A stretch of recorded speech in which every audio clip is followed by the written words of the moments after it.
91 Days begins by showing a boy named Angelo Lagusa who secretly witnesses the massacre committed by a group of people against his parents and younger brother. After the horrific massacre incident, Angelo decided to run away and hide in the Midwest. 7 years later, Angelo, a grown man living alone in the Midwest, receives an anonymous letter asking him to return to the lawless district to avenge his family's death. The letter mentioned 3 people who had committed the massacre of Angelo's family, which was none other than the Venetti Mafia family, namely the godfather of the Venetti family, Vincent Venetti, the eldest son of the Venetti family, Nero, and Nero's closest friend, a man named Vano Clemente. Angelo decides to return to the lawless district to avenge his family's revenge, where Vincent Venetti and the entire Mafia family fight for power there. Arriving at Lawless, Angelo then met his one and only friend, a young man named Cordio. Angelo then expressed his desire to avenge his family and asked Cordio to help him. Actually, Cordio does not want to deal with the Mafia, but because he really cares about Angelo, he decides to help him. Angelo then changed his name to Avelio Bruno to not be suspected. Since Cordio is very good at brewing drinks and making excellent beer, Angelo plans to approach Nero Venetti by offering Cordio's delicious beer and establishing a business partnership with him. Unexpectedly, their plan went quite smoothly because Nero really liked the beer and was interested in developing it because it had the potential to generate huge profits. Having finally reached an agreement, Angelo realized that Vano Clemente had become Nero's personal bodyguard. Nero then takes Angelo to his family mansion, where Nero's sister, Fio, is holding a wedding reception with a man named Ronaldo from the Galasha family, who controls the majority of Chicago's criminal underworld. The wedding had actually been arranged by Don Venetti to make an alliance with the Galasha family. Behind the excitement of the wedding party, it turned out that Don Venetti felt real anxiety and fear about the future of the Venetti family, especially when he found out that he was seriously ill and that he might not live any longer. Therefore, Don Venetti plans to build an alliance with the powerful Mafia families to strengthen the Venetti family's power in the lawless district. Because Angelo expressed a desire to join the Venetti family, Nero then assigned him to help Vano execute a man named Fongo from the Orco family, who was suspected of having killed Tronco, one of Nero's trusted subordinates. Angelo then agreed to the order. That night, Angelo and Vano try to ambush Fongo at his residence, but he manages to escape from there. However, they manage to capture a man named Serpente, Fongo's subordinate and the person who killed Tronco on Fongo's orders. Vano then takes Serpente to the cemetery where Tronco is buried and kills him right before Tronco's grave. But after that, Angelo appears and points a gun at Vano, where Angelo then reveals his true identity to him and will kill him because Angelo wants to take revenge on his family, who were killed by Vano and the Venetti family 7 years ago. After killing Vano, Angelo then made up a story so that he would not be suspected by Nero by saying that Vano and Serpente had been involved in a fierce fight that killed both of them. Nero didn't believe Vano would die that easily at first, but after being convinced by Angelo and finding evidence to support the story, Nero couldn't deny it. After Vano's funeral, Nero's younger brother, Frade, warns Nero that he has sparked a rift between the two powerful Mafia families and suggests that he go into hiding for the time being. Angelo then volunteered to be Nero's bodyguard. Frade looked disapproved, but Nero accepted Angelo as his bodyguard. Unbeknownst to Nero, the agreement turned out to have paved the way for Angelo's plans to take revenge on the Venetti family and was one step ahead of achieving the goal after Angelo managed to kill Vano Clemente. Nero and Angelo spend 7 days on the run until one day, Nero tells about the first murder he committed 7 years ago, which was none other than the massacre of the Lagusa family. Angelo listened to Nero's story with an expressionless face, but the grudge and anger in his heart raged so intensely that he wanted to kill him away. But Angelo restrained himself, and in a calm tone of voice, he asked about the night of the massacre, where Nero revealed a new fact that the massacre of the Lagusa family was carried out by 4 people. Hearing this, Angelo wondered who the 4th person in the massacre was and was determined to find the answer, including revealing the person who had sent the letter to him. One night, a hitman attacks Nero, and Angelo tries his best to protect him so that Nero has now fully put his trust in Angelo and promises to put him into the Venetti family as one of his confidants. Before deciding to return to the Venetti family residence, Nero and Angelo stopped by the Cordio brewery, which Nero developed into one of his successful businesses. Angelo praised Cordio's ability to mix a delicious beer that is liked by many people. Arriving at the mansion belonging to the Venetti family, instead of being greeted by the family, Nero and Angelo are fired by Frade's men, who want to get rid of Nero. Because Frade is jealous of Nero's natural ability to lead people and does as he pleases, he even believes that Nero is the sole cause of the chaos that caused both the Galasha family and the Orco family to want him dead. Frade has apparently conspired with his brother-in-law, Ronaldo because Frade believes that the Veneti's strength cannot stand against the Galasha family and that they should surrender to them without a fight. Ronaldo instigated Frade to get rid of Nero because Ronaldo didn't want Nero to become a Don who would replace Vincent in the future. After all, Nero is smart as his father and ruthless as a crime boss. Knowing this, Angelo takes advantage of the enmity between Frade and Nero by launching an attack on Frade without Nero knowing, so Frade assumes that Nero has declared war against him. The internal war begins between Frade and Nero. However, Frade's men decide to rebel and serve under Nero instead of Frade, making it clear that Nero was the winner. Nero, who won the war, was finally forced to kill Frade with his own hands. To cover up Nero's actions that had killed his own brother, Angelo then told Fio that Ronaldo had killed Frade. Hearing this, Fio, who loves her brother, recklessly kills Ronaldo, who is none other than her husband. After the death of Fio's brother and husband, Fio decided to leave her mob family and start a new life. Angelo seemed satisfied because he had succeeded in breaking up the brotherly relationship within the Veneti family. Meanwhile, with Frade dead and Fio left, Nero remains the only Veneti, and he vows to do anything to survive his father's empire.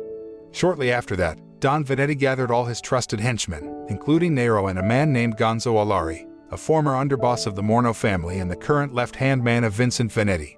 Since Angelo has now officially become part of the Veneti family, he joined the meeting.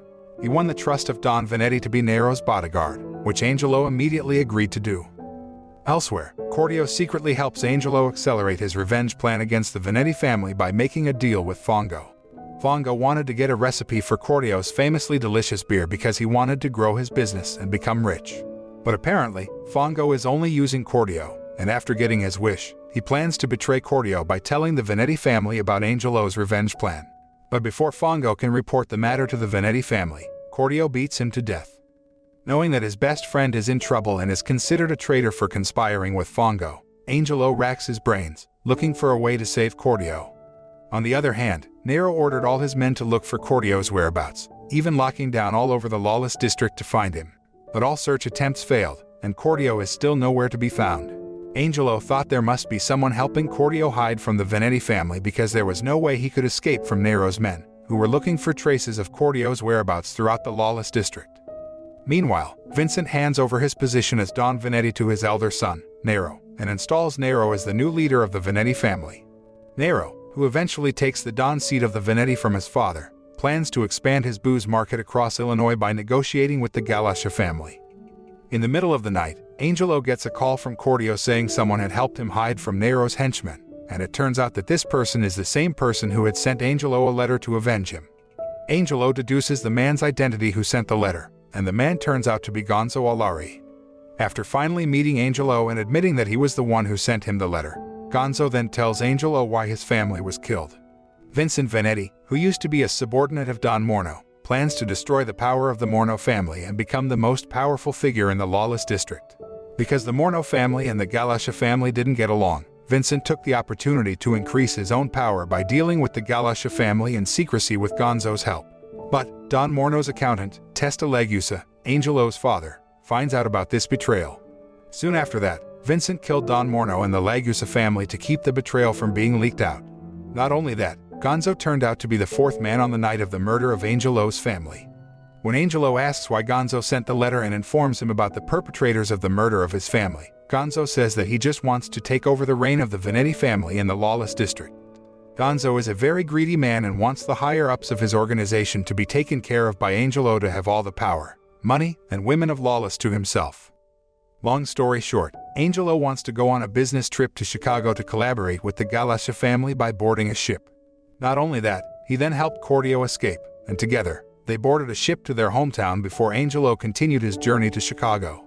Angelo managed to carry out his duties well, where Don Galasha finally agreed to cooperate and planned to attend the grand opening of the Veneti's Playhouse. Everything seems to be going well until one of Nero's men, Barbero, sees Cordio with Angelo as they go by boat to Chicago. Hearing this, Nero Veneti became furious and called Angelo for questioning. He even ordered the guards to search Angelo before entering the Veneti mansion. Angelo, who was in extreme urgency, tried to remain calm despite being at gunpoint. But then, the guards brought Cordio in, and he then told everyone that Angelo had never helped him in his escape and was not involved in his betrayal at all. Cordio was asked to return by Gonzo after he discovered that Nero and his henchmen had found out about Angelo helping Cordio escape. Nero then forces Angelo to kill Cordio to prove his loyalty to the Venetti family. Cordio, who from the beginning knew the risks of all his actions, was prepared to give up his life to help Angelo avenge the death of his family. With feelings raging inside him, Angelo was forced to kill his one and only friend and the only person he trusted in this world. But after that, Angelo got up again to complete his revenge plan, which began to enter the final stages after the arrival of Don Galasha and his men. When mob bosses, including Don Venetti and Don Galasha, gather to watch a show at the theater, Angelo tries to break into the Don's room by killing their guards. However, Angelo's action was caught by Barbero, who immediately caught Angelo and took him to the basement. While trying to interrogate Angelo, Barbero finds a letter written by Gonzo and is very surprised when he finds out Angelo's true identity. When Barbero was about to tell Nero about it, Gonzo came there to kill Barbero and free Angelo. Gonzo then gave the letter to Nero and asked him to leave immediately. Meanwhile, Angelo manages to reach the room where the Dons are gathered, where Angelo then reveals his true identity to Don Venetti. Unexpectedly, he did not kill Don Venetti but instead killed Don Galasha, who was there. Angelo does this so that Don Galasha's men attack Don Venetti's henchmen because their boss has been killed. Sure enough, Don Galasha's nephew, a man named Strega, immediately ordered his men to kill all the henchmen of the Venetti family. Because the Venetti family's men weren't strong enough to withstand the attacks of Strega's henchmen, they too were now on the verge of collapse. Angelo apparently not only wants to avenge the death of his family but plans to destroy the power of the Venetti family to its roots. Nero, who managed to survive the chaos, then rushed to find his father's whereabouts. He eventually meets the seriously injured Don Venetti, who tells him that it's over and there's nothing left for them. Don Venetti dies in Nero's hug with his last words, "Nero, all of this was for nothing, my boy." Meanwhile, after knowing Angelo's whereabouts, Nero takes Angelo from Strega's men, who hold him captive. After explaining everything to Nero, Angelo and Nero leave after stealing a car. Nero asks Angelo if he is satisfied with his revenge, and Angelo replies that it didn't give him the purpose he hoped for, and all of it was for nothing.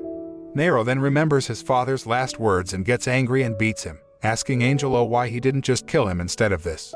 Angelo answers that he should have killed him when he had the chance. After spending some days traveling and eating and trying to find a reason to forgive each other, Angelo tells Nero that the only reason he is alive is that he doesn't want to kill him. After hearing this, Nero decides to be merciless like his father at a young age, which always saw violence as a solution. He shoots Angelo in the back and leaves him on the ocean's beach. When Nero leaves, one of Strega's men notices Nero without Angelo in the car. Then the man finds and takes Angelo to Strega. However, the story ends with Strega asking Angelo to kill a certain person, and he accepts it.